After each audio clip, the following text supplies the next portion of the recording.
odun yapıyor. Oy, oy. Bu sıcakta bir de dondurma yiyorlar. Yeriz. Biz de yiyelim kız. Anne az önce orada bile bu görmüştüm. Evet. Ama almayalım. Anlayacağız zaten.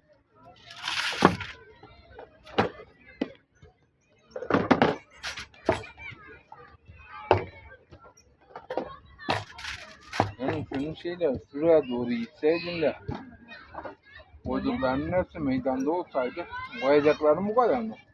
Evet.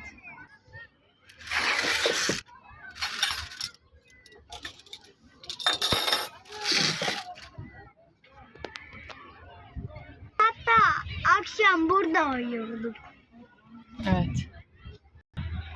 Dedim arabayı büyük alırsak getirek. İnşallah. Motoru da gel, motoru da getirek. Neyse işte.